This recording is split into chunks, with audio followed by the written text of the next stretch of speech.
Un horno de microondas independiente o de sobremesa son aquellos que tienen patitas para poderlos poner sobre la cubierta.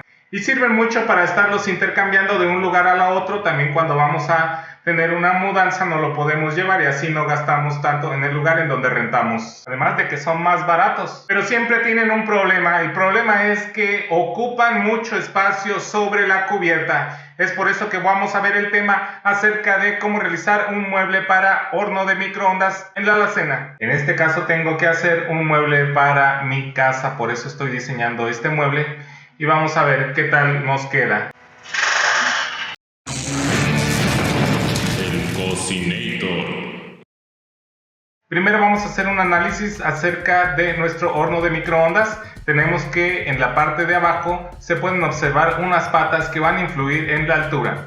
En la parte de atrás tenemos un respirador, o en ocasiones aquí existen algunos componentes eléctricos que también afectan las dimensiones de lo que viene siendo la profundidad. Una vez dicho eso, tenemos que generalmente yo considero una altura de los hornos de microondas de 33 centímetros. Esta medida de aquí, el ancho, yo lo considero de 52 a 59 centímetros y de fondo, incluyendo esta parte de atrás, yo le doy 40 centímetros, que esta parte que estoy señalando también mide 40 centímetros, para que las cuatro patas puedan descansar sobre la base del mueble. Igualmente aquí vemos el contacto que debe estar planeado de la orilla hacia el corte, son 10 centímetros y de la base hacia arriba 10 centímetros. La parte de aquí atrás va lo que en mi país se llama chalupa, que es donde se guardan los cables eléctricos, una pieza de metal, y únicamente ponemos esta carátula sobre la melamina o el material con el que construimos el mueble.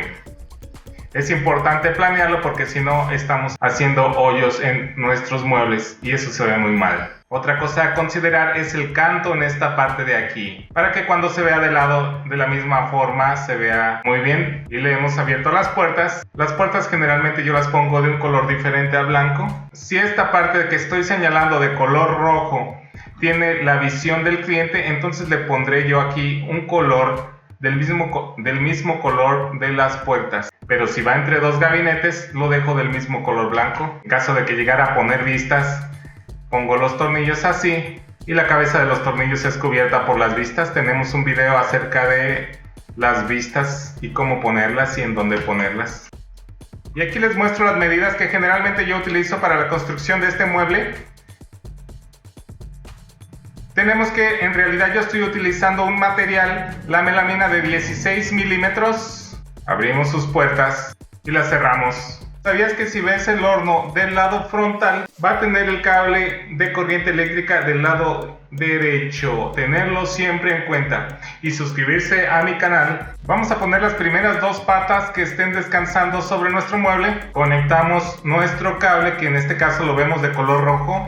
Y el exceso de cable lo hacemos un círculo para que no estorbe. Y continuamos metiendo nuestro horno de microondas hasta que sus cuatro patas estén sentadas sobre la base. Lo centramos un poco ya que nos queda una holgura o espacio tanto de un lado como el otro, lo cual no está mal. Tiene que respirar un poco. A mi esposa no le gustó este espacio que queda en la parte de arriba, por lo tanto estoy pensando poner una tira que nos sirva para cubrir este espacio y se vea mucho más integrado. Pero como pueden ver, esta tira también deja un espacio aquí, ya que nuestras puertas abren con un sistema parecido al tipo gola y abren de esta manera, con lo cual nos queda un espacio para meter nuestros dedos y abrir las puertas. Y aquí vemos este horno que igualmente está a un lado del refrigerador, situado convenientemente porque muchas veces llegamos a cenar en la noche, sacamos algo del refrigerador e inmediatamente después lo ponemos en el horno, algunas gavetas para sacar los cubiertos y tal vez algunos platos. Esta barra se llama barra de electrodomésticos. Y hay que observar esta especie de moldura cromada para tapar los espacios, ya que este no es un horno de empotrar. Les digo que a mi esposa no le gustó. Como les digo, yo voy a tener que poner esas tiras de material para cubrir los espacios que quedan alrededor del horno. Cuéntenme aquí en los comentarios si cuando ustedes se esfuerzan por hacer algo para el hogar, su esposa le gusta o tal vez no les gusta y está constantemente criticando lo que ustedes hacen. Para los que son expertos, les pido que me ayuden a contestar las dudas de algún principiante que pudiera estar solicitando algo de información. Me despido de ustedes, mi nombre es Jonás Jiménez, les invito a suscribirse a mi canal, a compartir la información, a dar like, a comentar. Síganme en todas mis redes sociales que dejo aquí en la parte de abajo. Hasta la vista, baby.